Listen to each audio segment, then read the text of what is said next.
오늘 하나님께서 우리에게 주시는 말씀은 누가복음 24장 13절부터 35절 말씀입니다. 누가복음 24장 13절부터 35절 말씀입니다. 제가 읽겠습니다. 마침 그날에 그들 가운데 두 사람이 예루살렘에서 한 30리 떨어져 있는 엠마오라는 마을로 가고 있었다. 그들은 일어난 이 모든 일을 서로 이야기하고 있었다. 그들이 이야기하며 토론하고 있는데 예수께서 가까이 가서 그들과 함께 걸으셨다.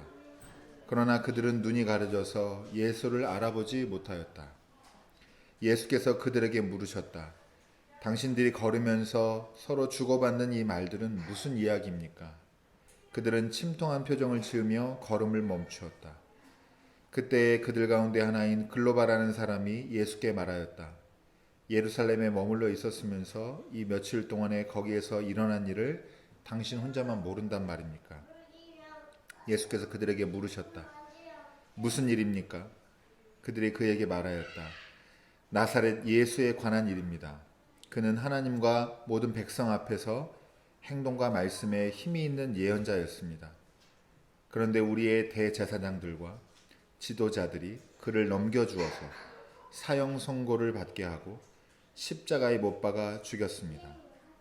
우리는 그분이야말로 이스라엘을 구원하실 분이라는 것을 알고서 그분에게 소망을 걸고 있었던 것입니다. 그뿐만 아니라 그런 일이 있은 지 벌써 사흘이 되었는데 우리 가운데서 몇몇 여자가 우리를 놀라게 하였습니다. 그들은 새벽에 무덤에 갔다가 그의 시신을 찾지 못하고 돌아와서 하는 말이 천사들의 환상을 보았다는 것입니다. 천사들이 예수가 살아계신다고 말했다는 것입니다. 그래서 우리와 함께 있던 몇 사람이 무덤으로 가서 보니 그 여자들이 말한 대로였고 그분은 보지 못했습니다. 예수께서는 그들에게 말씀하셨다. 어리석은 사람들입니다. 예언자들이 말한 모든 것을 믿는 마음이 그렇게도 무디니 말입니다. 그리스도가 마땅히 이런 고난을 겪고서 자기 영광에 들어가야 하지 않겠습니까? 그리고 예수께서는 모세와 모든 예언자에서부터 시작하여 성경 전체에서 자기에 관하여 써놓은 일을 그들에게 설명하여 주셨다. 그 두 길소는 자기들이 가려고 하는 마을에 가까이 이르렀다. 그런데 예수께서는 더 멀리 가는 척하셨다. 그러자 그들은 예수를 만류하여 말하였다. 저녁 때가 되고 날이 이미 저물었으니 우리 집에 묵으십시오. 예수께서 그들의 집에 묵으려고 들어가셨다. 그리고 그들과 함께 음식을 잡수시려고 앉으셨을 때에 예수께서 빵을 들어서 축복하시고 떼어서 그들에게 주셨다. 그제서야 그들의 눈이 열려서 예수를 알아보았다. 그러나 한순간에 예수께서는 그들에게서 사라지셨다. 그들은 서로 말하였다. 길에서 그분이 우리에게 말씀하시고 성경을 풀이하여 주실 때에 우리의 마음이 우리 속에서 뜨거워지지 않았습니까? 그들이 곧바로 일어나서 예루살렘에 돌아와서 보니 11 제자와 또 그들과 함께 있던 사람들이 모여 있었고 모두들 주님께서 확실히 살아나시고 시몬에게 나타나셨다 하고 말하고 있었다. 그래서 그 두 사람도 길에서 겪은 일과 빵을 떼실 때에 비로소 그를 알아보게 된 일을 이야기하였다. 이는 하나님의 말씀입니다. 하나님 감사합니다. 네, 함께 인사하겠습니다. 우리에게는 기쁨이 있습니다.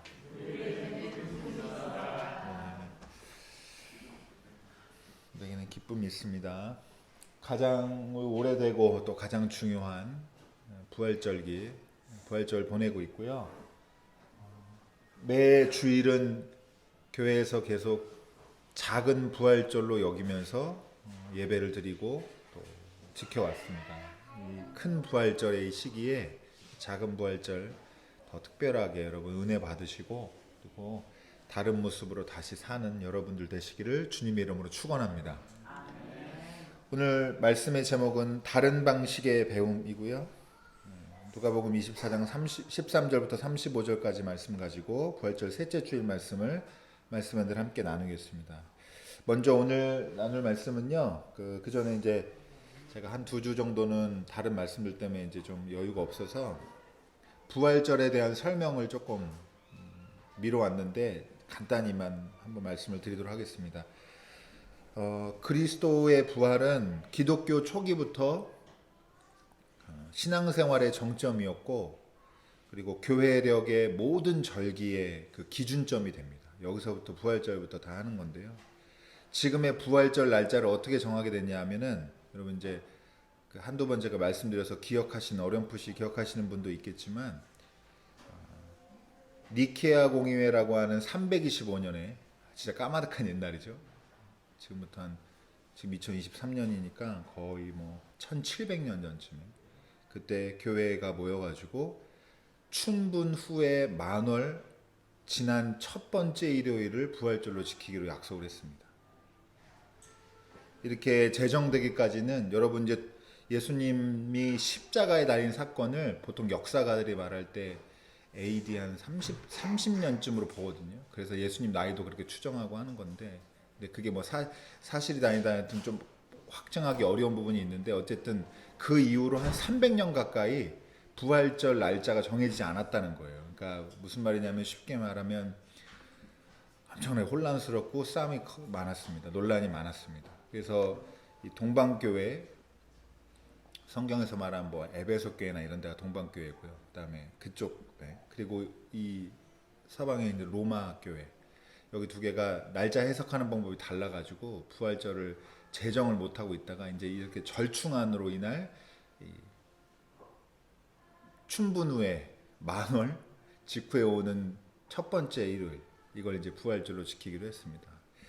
그런데 이제 이렇게 정해진 다음에, 그런 다음에도 따르지 않는 교회들도 있고, 갑자기 왜 300년 동안 헷갈렸는데 왜 지금 갑자기 정하면 오늘부터 하자, 이게 또 쉽지 않잖아요. 뭐 그래서기도 하고, 또 아직까지도 이렇게 좀 분란의 그 과정이 좀 이렇게 열기가 남아 있어가지고 부활절을 막 지키네 안 지키네 그러다가, 나중에 그 한 번 더 확정하는 시기가 있었고, 그런 다음에 또 헷갈리게 되는 시기가 있었고, 이렇게 마지막에 이제 그 지금 쓰는 달력과 이제 거의 똑같은 그레고리력이라고 하는데, 1582년에 이제 와가지고 이제 저희가 지키는 이 부활절과 관련된 날짜 이제 논쟁이 이제 마쳤다고 하고, 지금도 아무튼 뭐 다들 주장하는 바는 다 다르고 합니다.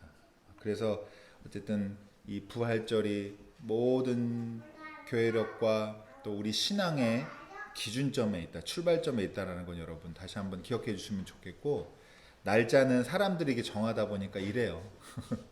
교회 역사가 2000년이 넘었는데 지금도 이렇게 갈라져서 또 다르고 목소리도 다르고 이런 과정이 있었다는 것을 여러분 그냥 참고만 하시고요.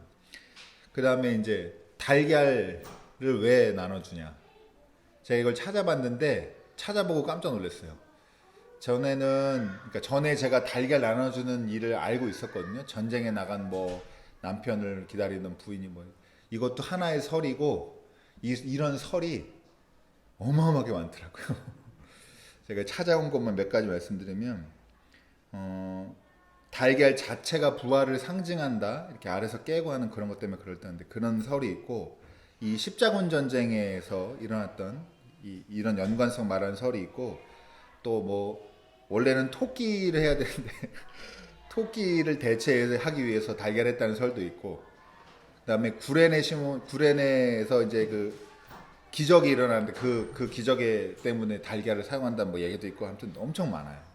풍습도 굉장히 다양해요. 풍습도 다양해서 미국 같은 데서는 19세기부터 달걀 굴리기 대회를 했었대요, 부활절에. 저희도 한번 할까요? 달걀 좀 애들이랑 같이 한번 굴려가지고 누가 빨리 굴리나. 그다음에 보물찾기처럼 달걀을 숨겨놓고 달걀 찾는 이런 풍습도 있고, 이탈리아 같은 데서는 어린이한테 초콜릿을 주고 부활절에, 어른들한테는 비둘기 모양의 빵인 콜롬바 파스쿠엘레라고 하는 그런 빵을 준대요. 비둘기 모양 빵은 좀 먹고 싶진 않은데 아무튼 그렇게 하고, 그리고 이게 저희가 헝가리가 아니어서 다행이에요. 헝가리에서는 물을 끼웠는데요. 부활절 때 이렇게 지나는 사람들한테 그러면 이게 축복을 많이 받는다 생각해가지고 저 달걀 굴리기를 할까요? 물을 끼얹을까요? 네. 예.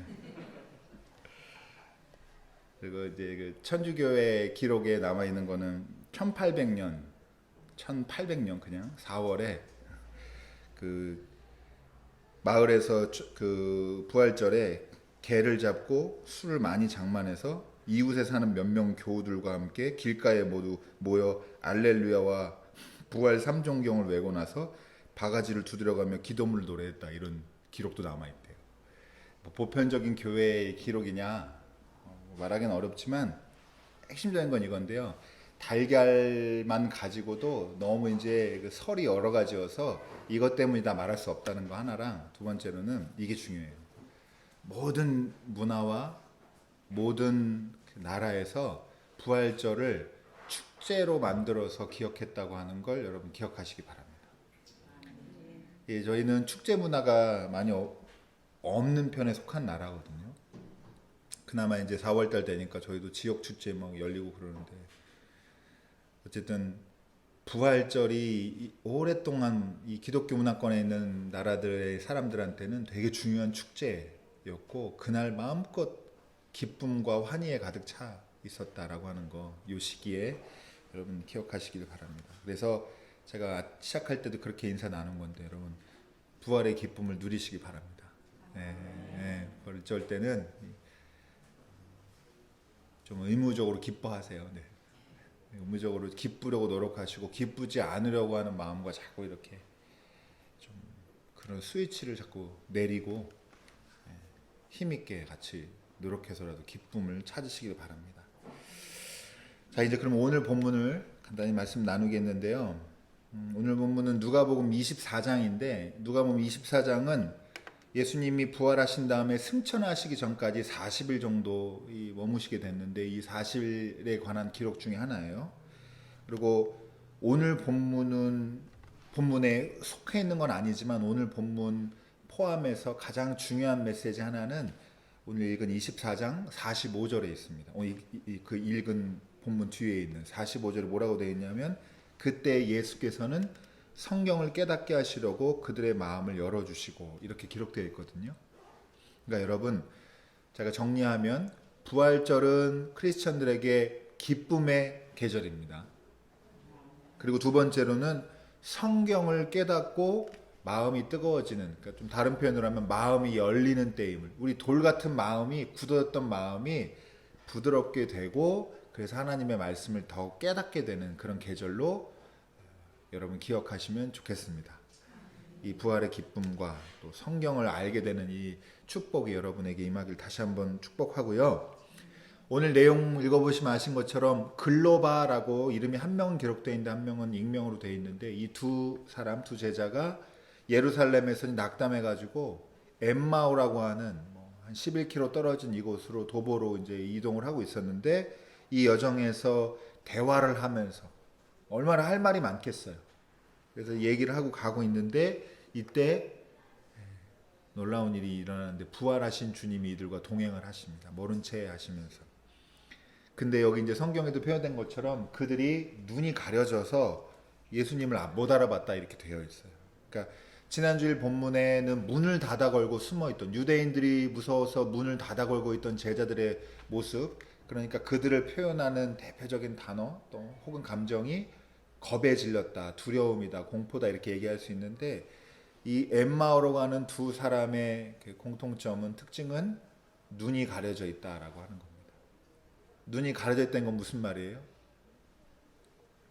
보고도 보지 못하고 듣고도 듣지 못하고 이렇게 되는 상태를 얘기를 하고 있는 것입니다.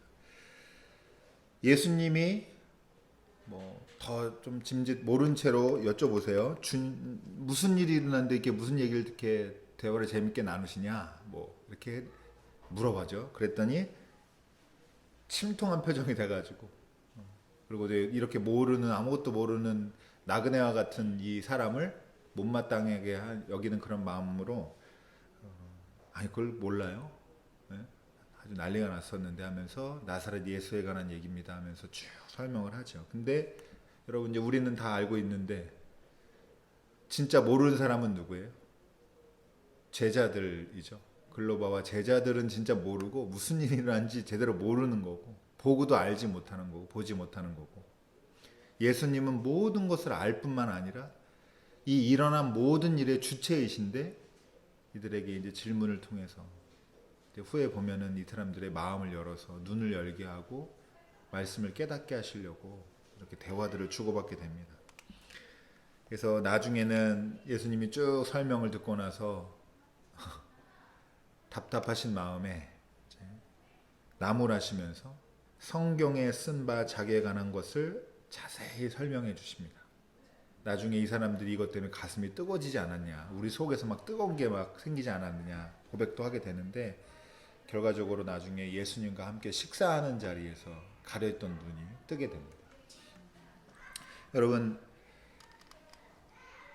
처음에 예수님의 부활하신 예수님을 첫 번째 전했던 메신저가 막달라 마리아였는데, 막달라 마리아도 예수님의 처음 봤을 때는 동산직인 줄 알았고, 그리고 숨어있던 제자들과 도마도 예수님이 상처 보여줘야만 예수님인 줄 알아보는 상황이었고, 그리고 지금 엠마오 도상에 있는 이 두 제자까지 모두가 한결같이 공통점이 있는데 뭐냐 하면 부활하신 주님을 쉽게 알아볼 수 없다는 겁니다. 여러분, 이거를 쭉쭉쭉 밀고 가면 어떤 메시지를 이해하시는 게 좋으냐면, 여러분, 우리도 하나님을 정확히 잘 온전히 볼 수 없다, 알지 못한다, 이렇게 이해하셔야 됩니다. 소위 말하자면 하나님 전문가들이 있거든요. 무슨 일에 뭐 하나님이 싫어하신다, 좋아하신다, 하나님은 이렇게 생각하신다, 하나님은 이렇게 말씀하신다, 막 성경 이외에 현장에 있는 벌어지는 많은 세상의 복잡한 일들을 아주 명료하게 하나님 이름을 대서 얘기하는 사람들이 많이 있는데, 걸러 들으시면 됩니다. 하나님 이렇게 말을 시작하면 벌써 이렇게 걸러 들으시는 걸 저는 추천을 드립니다. 여러분, 이렇게 제자들도, 동고동락한 제자들도 부활하신 주님을 제대로 알아볼 수가 없었어요. 그리고 예수님을 부활하셨을 때만 알아보지 못한 게 아니라 더 근본적으로 말하면 예수님과 함께 지내는 동안에도 예수님을 다 오해했단 말이에요. 이스라엘을 구원하실 분도 알았지만 그 구원 방식도 이해하지 못했고, 하나님이 하실 일, 예수님이 하시는 일에 대해서 이해가 없었고, 제일 이제 심각한 거는 예수님이 십자가에 달리는 걸 그냥 끝으로만 생각했단 말이에요. 상실로만 생각했단 말이죠. 그래서 여러분, 이 사람들이 부활에 관한 믿음이 없었기 때문에 부활을 못 믿은 게 아니고, 부활하신 주님을 못 믿은 게 아니고, 부활에 대한 믿음도 가지고 있었는데 어떻게 생각했냐 하면 세상 마지막 때에 있을 부활로 생각을 했어요. 그 막연하게 어떤 추상적인 어떤 내일에 대한 부활로 생각을 했는데, 막상 지금 현재의 부활의 사건이 일어났을 때는 그래서 그게 납득이 안 되고 동의가 안 되고 이런 부분이 있었다는 거죠. 그래서 여러분, 두 번째 메시지인데요. 부활은 오늘의 일입니다. 내일의 일이 아니라 부활은 오늘의 일입니다. 여러분, 이게 이 부활하신 주님을 직접 만나서 눈이 열리기 전까지는 이 말이 관념적인 그냥 말이에요. 그러나 이 부활하신 주님을 만난 사람에게는, 부활하신 주님이 오늘 우리와 동행하셨고 우리 눈을 밝히셨구나 라고 하는 것을 여러분 알게 되실 줄로 믿습니다. 부활하신 주님을 알아본 제자들이 다시 볼 수 없게 됐다고 기록하고 있거든요. 이건 무슨 말이냐면, 여러분 이제 히브리서나 이런 데서도 믿음에 관해 잘 얘기하는데, 여러분 믿음은 눈에 보이는 증거에 의존하지 않는다라는 사실을 아주 명료하게 설명해 주고 있는 겁니다. 예수님이 갑자기 유령처럼 사라졌다가 핵심이 아니고요. 믿음은 눈에 계속 확인하고 보고 내가 만지고 이렇게 오감으로 획득을 하게 되는 그 정보랑은 다른 종류의 정보다라고 하는 거를, 다른 종류의 인식이다라고 하는 걸 보여주고 있는 겁니다. 여러분, 막달라 마리아한테도 예수님이 나를 만지지 마라 그러셨잖아요. 같은 거예요. 만질 수 있는 거, 내 손에 잡히는 거, 이게 아니고, 믿음은 사실 잡을 수도 없고 잡히지도 않는 거고, 도마도 상처에 손을 대보고 넣어보라고까지 하셨는데 뭐라고 그러셨어요? 그런 다음에 보지 않고 믿는 사람이 더 복되다라고 말씀하셨습니다. 보지 않고 보는 게 뭐예요? 한마디로 그게 믿음입니다. 믿음을 가지셔야 됩니다, 여러분. 이래서 이 부활의 모든 증거들이 승천하시기 40일 동안, 승천하는 동안의 40일 동안의 기록이 우리에게 결국엔 믿음을 주시려고 하는 거거든요. 근데 보고 믿는 거, 내가 눈에 보이기 때문에, 여러분 그런 예측은 아무나 다 하는 거예요. 결과 보고, 예. 내가 경험해 봐서, 내가 다른 사람들 얘기 쭉 들어보고 다수결로, 이런 걸 말하는 게 아니고, 믿음은 진실을 다른 방식으로 접근하고 이해하고 알게 되는 방식인 건데, 그러니까 예수님을 몰라봤다고 하는 사실과 믿음이 새로운 방식의 배움이라고 하는 거를 같이 연결해 보면, 예수님을 알기 위해서는 다른 차원의 노력, 다른 차원의 배움이 필요하다라는 걸 여러분 생각해 보시기를 바랍니다. 여러분, 그리고 최대한 단순하게 이걸 표현하면 믿음을 통해 아는 일, 여기에 이제 눈을 뜨셔야 됩니다. 믿음을 통해.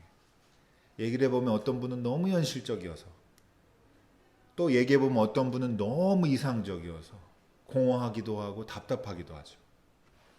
그리고 저도 이제 오랜만에 만난 사람들이 10년 만에 봤는데도 첫 마디부터 너무 현실적이면 사람 똑같구나. 어떤 사람 10년 만에 만났더니 또 뜬구름 잡는 얘기만 하고 있어. 그러면 그 사람은 아직도 똑같구나, 여전하구나. 저도 누군가 그렇게 판단할 텐데, 여러분 그것과는 다르는 거예요. 그리고 이제 부모님 세대 요새 안타까운 부분이면, 지금 한 60대부터 지금 저희 부모님들 세대가 안타까운 게 뭐냐면, 여러분이 열심히 살아온 삶의 경험을 자녀들한테 물려주기가 어려워요. 예전에 농경사회에서는 어른들이 다 재산이었거든요. 평생 동안 농사 지으면서 경험했던 그 변화들, 그런 것들 다 노하우가 돼가지고 경험 많은 노인분들이 진짜 마을의 아주 그 리더였고, 그리고 그분들이 꼭 필요했는데, 진짜 좀 안타까워요. 시대가 너무 바뀌어가지고 이제 부모님들이 이런 부분에서 소외가 될 때가 많이 있는 것 같아요. 기계가 막 획획획 바뀌니까 자식한테 뭘 알려줄 때보다 물어봐야 될 때가 더 많고, 그리고 자녀 입장에서도 안타까운 게, 저희들 세대 입장에서도 물어볼 수가 없어요. 왜냐면 모르니까, 서로 모른다는 걸 알고 있으니까. 저희 다음 세대도 마찬가지입니다. 저희가 지금 기르고 양육하고 있지만 나중에 얘네들한테 정말 좋은 내용으로 세상에 대해서 알려줄 수 있냐? 장담을 못 하겠어요, 요새는. 너무 많이 빨리 바뀌고 너무 많이 달라지고 하고 있어서. 근데 여러분, 이런 변화 속에서도 저희 기독교인들, 신앙인들은 한 가지 기억하시면 좋은데, 물려줄 수 있는 게 한 가지 있거든요. 믿음으로 세상을 보는 법은 물려줄 수가 있습니다.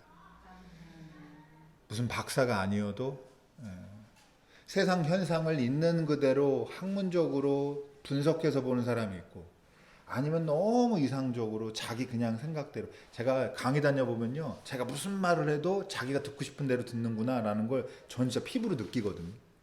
나중에 막 감격스럽대요. 제가 너무 잘 가르쳐줘가지고. 그런데 그러면서 강사님이 이렇게 말씀하셨잖아요. 근데 제가 안 한 말이에요. 그래서 저렇게 생각하지 말라고는 말했던 것 같은데, 반대로 알아들으면서 굉장히 저한테 감사하는, 이상한. 근데 그게 한 번이면 저 사람 이상하다 그러는데, 제가 진짜로 농담이 아니고 자주 봅니다, 그런 분. 뭘 얘기해도 자기가 아는 걸로 해석해요. 그거 이런 거 아니에요? 이렇게. 여러분, 그 방식을 못 버리면은 자기가 알고 있는 것만 자꾸 단단하게 탄탄하게 하는 거지 배우지를 못해요, 그런 분들은. 그래서 여러분, 믿음으로 본다는 건 다른 겁니다. 자기가 믿고 싶은 대로 믿는다는 게 아니라 믿음으로 보는 방식이 새롭게 있는 거고, 그 방식으로 오늘 마지막으로 이제 말씀드릴 건데요. 그리고 그거를 저희 이제 부모님 세대는 저희한테 물려주시고, 저희는 또 저희 다음 세대가 물려주고, 교회도 그렇게 자꾸 믿음으로 세상 보고 살아가는 법을 여러분 배우고 익히고 해야 됩니다. 여러분, 오늘은 믿음으로 우리가 뭘 봐야 되느냐, 이것만 정리하고 제가 말씀 마치겠는데요. 예수님이 실제로 부활하셔서 함께 계셨지만 몰라봤잖아요. 근데 눈이 떠서 보니까 계속 함께 계셨어요. 이거잖아요, 핵심이. 그러니까 무슨 말이냐면, 여러분, 하나님의 거룩한 임재가 지금 지금도 우리와 지속하고 있다는 것을 여러분 믿으시기 바랍니다. 이게 핵심이에요. 안 보이죠? 그리고 내가 상식으로 판단이 안 돼요. 알지를 못하겠어요. 너무 거리가 있어 보여. 어떤 분들은 하나님으로 막 너무 뜨겁다 그러니까 그 사람 또 괴리감이 있어요. 어떤 사람은 너무 냉랭해가지고 그 사람은 말이 신뢰가 없어요. 너무 빡빡하고. 그런데 한 가지 기억해야 될 거는 우리가 보든 보지 않든 믿든 믿지 않든 하나님의 거룩한 임재가 약속대로 우리와 매일 함께하고 계시다는 것을 여러분 그걸 믿으시기 바랍니다.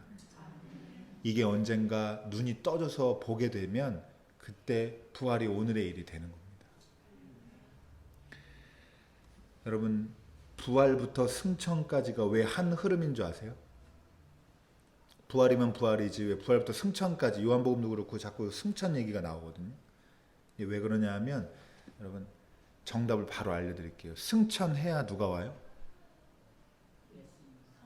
성령님이 오시는 겁니다. 그래서 성령님이 오셔야 믿음이 생기는 겁니다. 성령님이 오셔야 예수님이 부활하신 주님이 길도 같이 다니고 밤날 예수님이 무슨 너무 그러면 힘들 거 아니에요. 밥도 여러 번 먹어야 되고 하루에 제자들 만나면서 맨날 걸어다니면서 밥 먹고 뭐 이런 거 하셔서 눈을 열어주셔야 되면 근데 예수님이 하늘로 하나님께로 가시고 그리고 우리에게 무슨 선물로 주셨냐면 성령님을 주셨습니다. 그래서 여러분 성령 충만이 중요한 거예요. 성령 충만하면 기적을 일으키는 게 아니라 말씀을 깨닫게 되고 굳은 마음이 풀어지게 되고 그리고 세상을 믿음으로 보게 되고 믿음으로 살게 되고 그래서 그것 때문에 세상에 빛과 소금이 되게 하는 겁니다. 그래서 늘 성령 충만도 오늘의 일입니다. 여러분 이제 앞으로 이 부활절 남은 기간 잘 함께 말씀 나눠가고 또 그다음에 성령 강림절이거든요. 교회의 생일이 되는 이런 과정들 살펴보면서 여러분들이 세상 사람 다른 평화 고통을 안 겪기 때문에 평화롭다고 하는 그런 평화 말고 고통을 이겨낸 평화 그 다음에 세상 사람들이 보는 거랑 똑같이 세상을 보면서 나는 교회 다닌다라고 말하는 이 괴리 이걸 벗어나야 되는 거지. 나는 세상을 다르게 봐야 되는 거지. 그리고 그 다르게는 각각 다를 텐데 그 다른 시각을 주는 분은 이제는 성령님이시다라는 것을 여러분 사모하시기를 바랍니다. 네, 저와 여러분에게 이 하나님의 거룩한 임재, 늘 함께 계시는 거룩한 임재를 볼 수 있게 되는 믿음의 눈이 열리는 그런 새로운 축복이 임하시기를 주님의 이름으로 축원합니다. 기도하겠습니다.